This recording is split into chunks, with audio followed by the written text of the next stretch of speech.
Hi friends, అద్దాల పెట్టెల్లో తెల్లటి బట్టల్లో చుట్టిన మమ్మీలు కనిపిస్తున్నాయా? వాళ్ళ ముఖాల మీద సన్నని పట్టీలున్నాయి. వీటిలో ఒక మమ్మీ ముందు ఒక చిన్న బోర్డు ఉంది. అందులో ఫారో సూర్యదేవుడి కుమారుడు అని రాసుంది. ఒక్కసారి ఊహించుకోండి, ఒకప్పుడు అదే మమ్మీ ముందు వేల మంది ప్రజలు తల వంచి నమస్కరించేవాళ్ళు. ఆయన్ను కేవలం రాజుగానే కాదు, సాక్షాత్తు దేవుడి రూపంగా కొలిచేవాళ్ళు. ఈజిప్ట్ ప్రజలు సైన్స్ ఇంకా మ్యాథ్స్ ఉపయోగించి పిరమిడ్ల లాంటి భారీ నిర్మాణాలు చేశారు. ఇవి చూస్తే కొంతమందికి ఏలియన్స్ కట్టారేమో అనిపిస్తుంది. కానీ ఒక మనిషికి ఇంత శక్తి ఎలా వచ్చింది? 3000 ఏళ్ల పాటు నడిచిన ఈ నాగరికత ఆయన ఒక్క సైగ కోసం ఎందుకు ఎదురుచూసింది? ఆయన్ని దేవుడిగా ఎందుకు భావించారు? దేవుళ్లుగా పిలువబడే ఈ ఫారోలు పిరమిడ్లు కట్టించినంత గొప్ప ఈజిప్షియన్ సామ్రాజ్యం ఉన్నట్టుండి ఎందుకు మాయమైంది? ఈరోజు మనం ఈజిప్షియన్ నాగరికత ఎలా మొదలైంది, ఎలా అంతమైంది అనే విషయాలను పూర్తిగా తెలుసుకుందాం. ఇక కథ అర్థం చేసుకోవాలంటే మనం 6000 బీసీ నుంచి 4000 బీసీ మధ్య కాలానికి వెళ్ళిపోవాలి. అంటే ఇప్పటికీ దాదాపుగా 8000 ఏళ్ల క్రితం చరిత్రలోకి వెళ్ళాలి. అప్పుడు అక్కడ మెరిసేది ఒక్కటే, నైలు నది. ఎడారిలో రాళ్లతో నిండిన ఈ నేల మీద ప్రాణం పుట్టడానికి ఇదే అసలు కారణం. ఆ రోజుల్లో ప్రతి సంవత్సరం నైలు నది వరదలొచ్చేవి. నీళ్లు పొలాల మీదకొచ్చేవి. ఆ తర్వాత నీళ్లు తగ్గాక అక్కడ నల్లటి మట్టి పేరుకునేది. ఈ నల్ల మట్టి వాళ్లకు ప్రాణంతో సమానం. ఇందులో గోధుమలు, పప్పులు, కూరగాయలు పండేవి. అందుకే ప్రపంచంలో మిగతా చోట్ల జనాలు ఆకలితో, కరువుతో చనిపోతుంటే ఈజిప్ట్ జనాలు మాత్రం సస్యశ్యామలంగా ఉండేవారు. ఎప్పుడైతే ఒక సమాజంలో జనాలకు ఆకలి బాధ ఉంటుందో అప్పుడు వాళ్లకు ఆలోచించడానికి, ప్లాన్ చేసుకోవడానికి, కలలు కనడానికి సమయం దొరుకుతుంది. సరిగ్గా ఇక్కడ ఈజిప్షియన్ నాగరికతకు పునాది అలాగే పడింది. ఇక్కడ చిన్న చిన్న గ్రామాలు చిన్న చిన్న రాజ్యాలుగా మారాయి. ఆ తర్వాత కొన్ని పూర్తి సామ్రాజ్యాలు తయారయ్యాయి. ఇది సుమారుగా 3000 బీసీలో మొదలైంది. నైలు నదికి 2 వైపులా చిన్న రాజ్యాలుండేవి. పైన కొండ ప్రాంతాలను అప్పర్ ఈజిప్ట్ అని, కింద డెల్టా ప్రాంతాలను లోయర్ ఈజిప్ట్ అని పిలిచేవారు. 2 వైపులా వేర్వేరు కిరీటాలు, వేర్వేరు గుర్తులు, వేర్వేరు దేవుళ్ళు ఉండేవారు. ఆ తర్వాత నార్మర్ అనే ఒక పేరు వస్తుంది. ఆయన్నే కొంతమంది మినిస్ అని కూడా పిలుస్తారు. ఒక చేతిలో శత్రువు జుట్టు పట్టుకుని మరో చేతిలో ఆయుధం పట్టుకున్న రాజు ఈయనే. ఈజిప్ట్లోని 2 భాగాలను బలోపేతంతో, రాజకీయంతో లేదా మోసంతోనో కలిపిన మొదటి మనిషి. ఈ కలయిక అంటే కేవలం మ్యాప్లో గీత గీయడం కాదు, ఇదొక గొప్ప ఆలోచన. ఇప్పుడు ఒక్కడే రాజు, ఒక్కటే కేంద్రం. ఏదైనా అధికారం ఉందంటే అది ఒక్కరికే. ఇక్కడి నుంచే ఫారో అనే కాన్సెప్ట్ సీరియస్గా మొదలైంది. ఈజిప్ట్ ప్రజలు సూర్యుడిని దేవుడిగా భావించారు. ఈజిప్ట్ను కలిపిన నార్మన్ చేసిన పని దేవుడి శక్తి లేకుండా సాధ్యం కాదని నమ్మారు. అందుకే ఈ సమయం నుంచే నార్మన్ను దేవుడిగా పిలవడం మొదలుపెట్టారు. తమ రాజు కేవలం దేవుడి పూజారి మాత్రమే కాదు, సాక్షాత్తు దేవుడు రూపమే అని నిర్ణయించుకున్నారు. ఆ తర్వాత ఫారో అంటే దేవుడికి రూపం అనే భావన ఈజిప్షియన్ నాగరికత చరిత్రలో, సంస్కృతిలో మిళితమైంది. ఫారో రాజభవనం నుంచి బయటకు వస్తే ప్రజలు తల వంచి నిలబడేవాళ్ళు. ఎందుకంటే వాళ్లకు ఆయన భూమి మీద నడిచే దేవుడు. ఆ కాలంలో ఈజిప్ట్లో మతం, రాజకీయం 2 ఒకటయ్యాయి. ప్రకృతిలో జరిగే మార్పుల్ని కూడా ఫారోతో ముడిపెట్టి చూస్తున్నారు. వరద సరిగ్గా వచ్చి పంట బాగా పండితే ఫారో దేవుళ్లను సంతోషపెట్టారని అనుకునేవాళ్ళు. అదే కరువు వచ్చినా, జబ్బు వచ్చినా ఫారో వైపు నుంచి ఏదో లోపం జరిగిందని అనేవాళ్ళు. ఇలాంటి పరిస్థితుల్లోనే పిరమిడ్ల శకం మొదలైంది. ఇది సుమారుగా 2600 నుంచి 2100 బీసీ మధ్యకాలం. సహారా ఎడారి అంచున బంగారు రంగు ఇసుక సముద్రం మధ్యలో 3 త్రిభుజాకార కొండల్లా గీజా పిరమిడ్లు నిలబడ్డాయి. వేల మంది కార్మికులు వరుసలో రాళ్లను లాగుతూ తీసుకువెళ్లేవారు. ఒకరి కాలి నుంచి రక్తం కారుతోంది, మరొకరి వీపు నుంచి చెమట కారుతోంది. కానీ అందరి దృష్టి ఒక్కదాని మీదే ఉంది. రాజు కోసం ఆకాశాన్ని తాకేలా ఒక సమాధి కట్టాలి. ప్రతి రాయి బరువు ఎన్నో టన్నులుంటుంది. అయినా సరే పిరమిడ్లో వాటిని అమర్చిన కోణాలు ఎంత ఖచ్చితంగా ఉన్నాయంటే ఆధునిక పరికరాలతో కూడా అంత ఖచ్చితంగా వాటిని నిర్మించలేం. మొత్తం నిర్మాణం ఉత్తరం, దక్షిణం, తూర్పు, పడమర దిక్కులతో దాదాపుగా సమానంగా ఉంటుంది. వీళ్ళు నక్షత్రాలను చూసి కొలతలు వేశారు. నీడను, సూర్యోదయాన్ని, సూర్యాస్తమయాన్ని లెక్కించారు. స్టీల్ క్రేన్లు లేకుండా, డిజిటల్ డ్రాయింగ్స్ లేకుండా కేవలం మనిషి మెదడు, మనిషి కండబలం ఇవే పిరమిడ్లకు ఆకారాన్నిచ్చాయి. పిరమిడ్లు కట్టిన వాళ్ళంతా బానిసలేమో, దెబ్బలు తింటూ పనిచేశారేమో అని మనం తరచుగా ఊహించుకుంటాం. కానీ పరిశోధనల్లో తేలిందేంటంటే పిరమిడ్ నిర్మాణంలో చాలామంది నైపుణ్యం ఉన్న కార్మికులు పనిచేశారు. వాళ్ళు ఇక్కడే శాశ్వతంగా ఉండేవాళ్ళు. పిరమిడ్ నిర్మాణ స్థలాల దగ్గర వాళ్ళ కోసం చిన్న నగరాల్లాంటి క్యాంపులు ఏర్పాటు చేశారు. అక్కడ వాళ్లకు రొట్టెలు, బీర్, ఉల్లిపాయలు, చేపలు దొరికేవి. అంతేకాకుండా ఈ నైపుణ్యం ఉన్న కార్మికుల కుటుంబాలు కూడా వాళ్లతో పాటే అక్కడే నివసించేవారు. ఈజిప్ట్ రాతల్లో, వాళ్ల కళల్లో మనం ఈ విషయాన్ని పదే పదే చూడొచ్చు. వాళ్ళు వచ్చే జన్మను చాలా సీరియస్గా తీసుకునేవాళ్ళు. రాజులు చనిపోయాక వాళ్ళ శరీరాలను మమ్మీలుగా మార్చే కాన్సెప్ట్ కూడా అందుకే వచ్చింది. అది సుమారుగా 1500 నుంచి 1000 బీసీ మధ్యకాలంలో మొదలైంది. రాజుల శరీరాలను మమ్మీగా చేయడానికి ఒక పెద్ద పద్ధతి ఉండేది. రాజు చనిపోయాక ముందుగా ముక్కు ద్వారా మెదడును బయటకు తీసేవాళ్ళు. తర్వాత కాలేయం, ఊపిరితిత్తులు, పొట్ట, పేగులు లాంటి ముఖ్యమైన అవయవాలను తీసి వేరే జాడీలో భద్రపరిచేవారు. ఆ తర్వాత కేవలం గుండెని మాత్రమే శరీరంలో వదిలేసేవాళ్ళు. ఎందుకంటే గుండె మాత్రమే రాజు నిజమైన గుర్తింపు అని వాళ్ళ నమ్మకం. ఆ తర్వాత శరీరాన్ని వారాల తరబడి ఆరబెట్టేవారు. సుగంధ ద్రవ్యాలు, జిగురు పూసేవారు. చివరిగా సన్నని బట్టల పట్టీలో చుట్టి మమ్మీగా మార్చేవారు.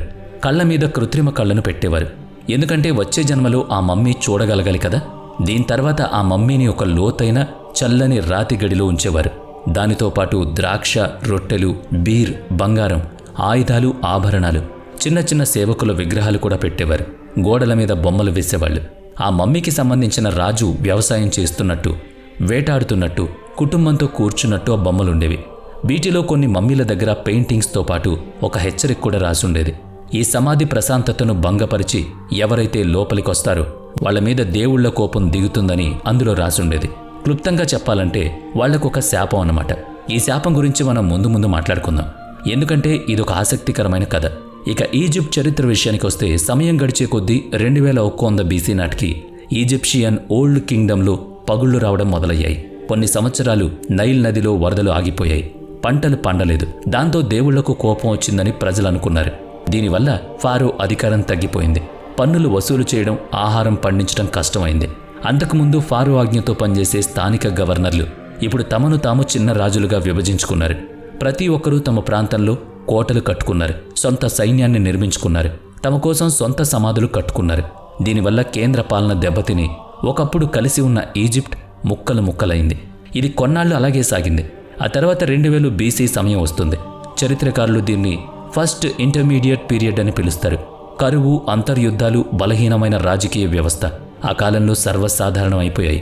ఆ తర్వాత 1600 బీసీ సమయంలో మిడిల్ కింగ్డమ్ మొదలైంది. మొంతుహోటెప్ II, సెనుస్రెత్, అమెనెంహత్ లాంటి బలమైన రాజులు విడిపోయిన ఈజిప్షియన్ భాగాలను మళ్లీ కలిపారు. ఈ సమయంలో వాళ్ల దృష్టి అభివృద్ధి పనుల మీద ఉండేది. కాలువలు తవ్వించడం, సరిహద్దులను కాపాడడం, వ్యాపారులకు రక్షణ కల్పించడం ఇలాంటివి. రాజ్యం మళ్లీ స్థిరపడింది. ఈ సమయంలో బయట ప్రపంచం మారుతూ వచ్చింది. ఈశాన్యం వైపు నుంచి కొత్త ప్రజలొచ్చారు. వాళ్ల దగ్గర వేరే టెక్నాలజీ, వేరే ఆయుధాలు ఉన్నాయి. ఇక్కడే 1500 బీసీ కాలం వస్తుంది. హెక్సోస్ అనే పాలకుడు ఈజిప్ట్ సంపదను చూసి దాడి చేయడం మొదలుపెట్టాడు. వాళ్ల దగ్గర గుర్రపు రథాలు, శక్తివంతమైన విల్లంబులు, ఆధునిక లోహపు ఆయుధాలు ఉండేవి. వీటితో వాళ్లు చాలా సులభంగా ఈజిప్ట్లో సగభాగాన్ని ఆక్రమించుకున్నారు. ఇది ఈజిప్షియన్లకు కేవలం రాజకీయ ఓటమి మాత్రమే కాదు, మతపరమైన సంక్షోభం కూడా. ఫారో దేవుడి రూపమైతే దేవుళ్ళు ఎన్నుకొని విదేశీ రాజులు ఈ పవిత్ర భూమిని ఎలా పాలిస్తున్నారు అనేదే ప్రశ్న. కానీ ఈ భయమే వాళ్లకు పాఠం నేర్పింది. ఈజిప్ట్ పాలకుడు తెబన్ తన సైన్యాన్ని ఆధునికంగా మార్చాడు. హెక్సోస్ టెక్నాలజీని నేర్చుకున్నాడు. కొత్త పద్ధతుల్లో ఈజిప్ట్ ఫారో దగ్గర కూడా రథాలు, కొత్త విల్లంబులు, కవచాలు పుట్టాయి.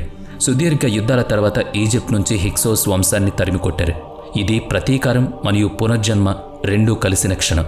ఈ విజయం తర్వాత న్యూ కింగ్డమ్ సమయం మొదలైంది. అది సుమారుగా 1500 బీసీ నుంచి 1000 బీసీ మధ్యకాలం. ఈజిప్ట్ చరిత్రలో ఇది అత్యంత శక్తివంతమైన సమయం. రాగి పరికరాలు, ఆయుధాలు, రథాలు, ముఖ్యంగా చెక్కిన ఆలయాలు ఈ కాలంలోకి వచ్చాయి.